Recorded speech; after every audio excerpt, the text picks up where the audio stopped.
So what's going on guys, Kids here and welcome back to a brand new video. For today I will show you the best Kyle build in the first Descendant. So in this build guide I will show you what weapons and modules you want to get. Then I will explain every single skill and show you the best reactor stats and external components. And then lastly we will take a closer look at the gameplay and mods, so you would be able to get the best results and highest damage possible and much more. So then let's move over to the Kyle build.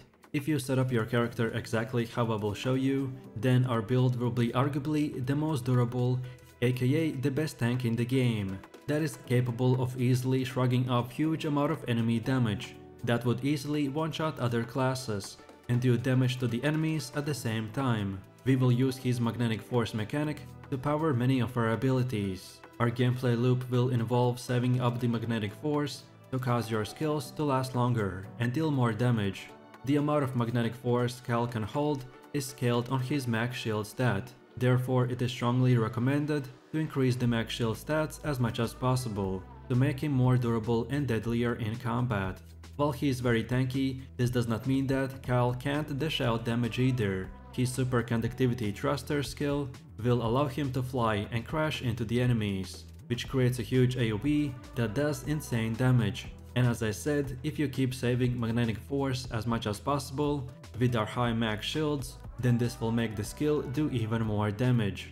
So now let's take a look at our skills. The first passive skill is called the Experienced Technician, which obtains magnetic force with his skills. When his shield is broken, he recovers shield and magnetic force. Then our first active skill is the Repulsion Dash, that charges towards the enemy, dealing damage. Then the second one is Magnetic Bulwark, which creates a frontal barrier to protect us against enemy attacks. Then the next one is the Magnetism Spurt, that when damaged, magnetic force is reduced instead of HP or shields. And on top of that, after a certain period of time, the magnetic force will detonate, which will do a bunch of damage all around your character. And finally, we have the Superconductivity Thrusters, which allows Kyle to fly. When you land, it will deal massive AoE damage in the area around the landing zone.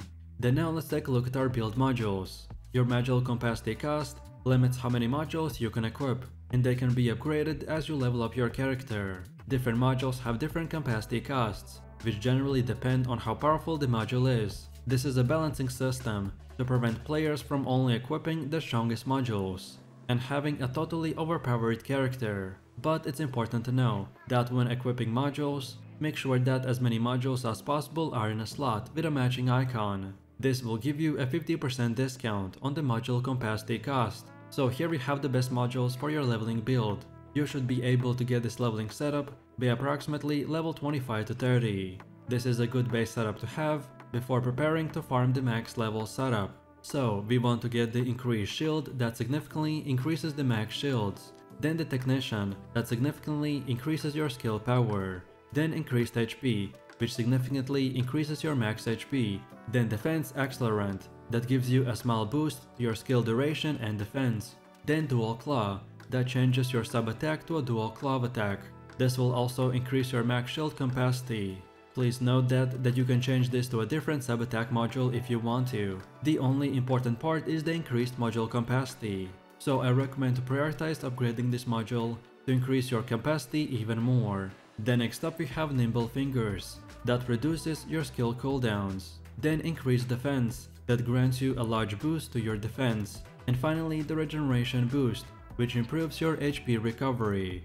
And just before we move on to the endgame setup, let me quickly explain why are some skill modules empty, like here for example. So basically, this slot modifies our skills, but the problem is that all the modified variants are worse for our build than the original. Therefore, we leave this slot empty, because there's not a single modifier in that slot which could help our build. So it doesn't really matter what we do in that empty space. And after that is done, now we are ready for our max level module setup. So for the endgame build, I recommend to use the Increased Shield, that significantly increases our max shields. Then the Technician, that again increases the skill power. Then Increased HP, which increases a lot of our max HP. Then Defense Accelerant, which gives us a small boost to our skill duration and defenses. Then Skill Simplification, that boosts the skill power at the cost of some mana, but as Kyle doesn't use mana, so this is a free boost. Then Dual Claws, that changes the sub attack to a Dual Claw attack, and this also increases the max module capacity. Then Nimble Fingers, which reduces your skill cooldowns. Then Increased Defense, that grants you a large boost to the defenses. Then HP Concentration, that increases your max HP and skill critical rate. Then Willpower Eflex, that grants you a large boost to defense and small boost to HP. And finally the Regeneration Boost, which improves your HP recovery. So then last but not the least, let's take a look at the best weapons and stats that we should use. So for our build, the Thunder Cage submachine gun is the ultimate weapon. This firearm emits an electric shockwave that creates the appearance of thunder being directed at the enemy. When defeating that enemy, he has a set chance to discharge electricity shockwave that deals even more damage to the nearby enemies. This is a really good high DPS weapon with a quick fire rate. So if you want to use the best weapon in the game, then here it is.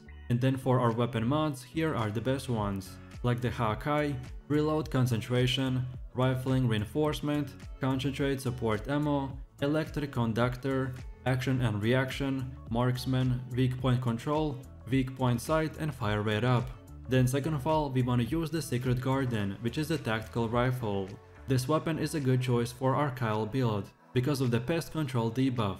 When using a tech skill, Pest Control increases the firearm's ATK and skill power and can even stack up to 3 times. You can lower the cooldowns and spam the Repolish Dash to gain this buff. And then finally, another great secondary weapon that can help to buff our damage if you hit the enemy weak points is the Afterglow Sword Sniper Rifle. By hitting an enemy's weak point, it will inflict death propagation, improving the weak point damage by 5% per stack. You can also get extra critical hit rate when hitting commanders and other elite enemies with this weapon.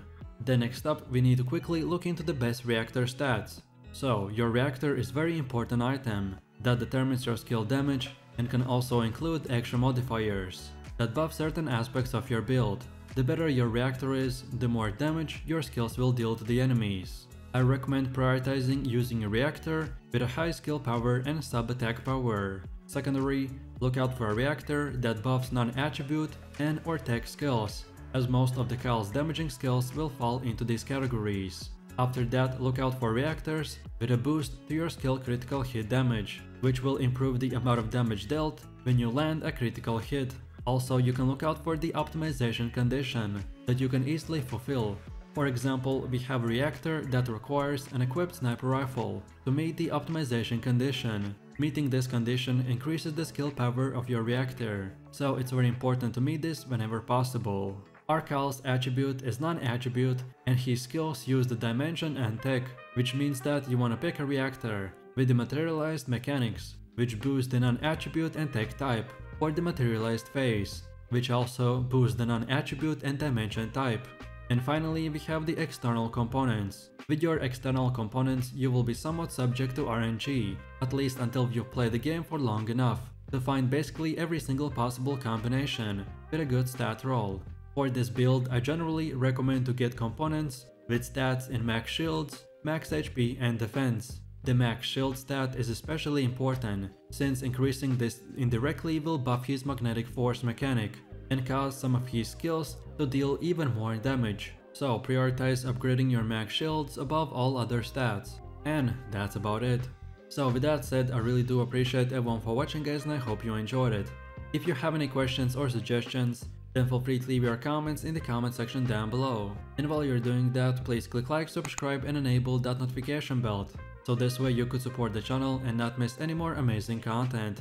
With that said, you have an amazing day and I will see you in the next one, so take it easy, peace.